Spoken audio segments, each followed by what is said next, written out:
నమస్కారం అండి. నేను డాక్టర్ ప్రదీప్ ఓర్జా, భాస్కర హాస్పిటల్ షాపూర్ గండిమైసమ్మ. ఈరోజు మనం ఒక చర్మ వ్యాధి గురించి తెలుసుకుందాం అండి. చర్మ వ్యాధి అంటే మనం గజ్జి, తామర అటువంటి వ్యాధి కాదు. ఇది ఒక దీర్ఘకాలిక చర్మ వ్యాధి. దాన్ని సోరియాసిస్ అంటామండి. ఈ సోరియాసిస్ అన్నది ఒక ఆటో ఇమ్యూన్ డిసీజ్. అంటే మన బాడీలో ఉండే రక్త కణాల వల్లనే ఇది వస్తుందనమాట. అంటే మన బాడీలో ఉన్న ప్రాబ్లమ్, బయట నుంచి వచ్చిన ప్రాబ్లమ్ కాదు. అందువల్ల ఈ ఆటో ఇమ్యూన్ డిసీజ్ అవ్వడం వల్ల ఈ చర్మ వ్యాధి అనేది మనం కంట్రోల్ చేయొచ్చు తప్ప పర్మనెంట్గా ఈ చర్మ వ్యాధి అనేది తగ్గే అవకాశం ఉండదు. ఇది మనం కరెక్ట్గా ట్రీట్మెంట్ ఇవ్వకపోతే ఈ చర్మ వ్యాధి కాస్త సోరియాటిక్ ఆర్థరైటిస్ అంటాం. అంటే ఎముకలకి ఎఫెక్ట్ చేయొచ్చు, కంటి చూపుని ఎఫెక్ట్ చేయొచ్చు.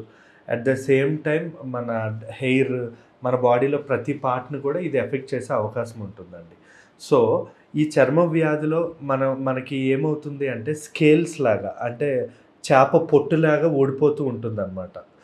ఎందుకంటే సెల్స్ అనేవి ఓవర్ గ్రోత్, అంటే మన స్కిన్లో డెడ్ స్కిన్ అనేది చచ్చిపోతూ ఉంటుంది, మళ్ళీ కొత్త స్కిన్ అనేది వస్తూ ఉంటుందన్నమాట. కానీ ఆ స్కిన్ అనేది ఓవర్ గ్రోత్ అవ్వడం వల్ల ఒక పొట్టులాగా, అంటే ఏనుగు చర్మంలాగా మనకి ఆ సోరియాసిస్ అనేది కనబడుతుంది. ఇది విపరీతమైన దురదగా కానీ, మంటలా కానీ ఇది వస్తుంది. ఇదేంటంటే చాలా మట్టుకు పౌడర్లాగా రాలిపోతూ ఉంటుందన్నమాట. అంటే పొట్టు లెక్క. మళ్ళీ అదేమవుతుంది, మళ్ళీ బ్లడ్ వచ్చేసరికి మళ్ళీ తగ్గినట్టు అనిపించి మళ్ళీ పొట్టులా రావడం అనేది జరుగుతూ ఉంటుంది.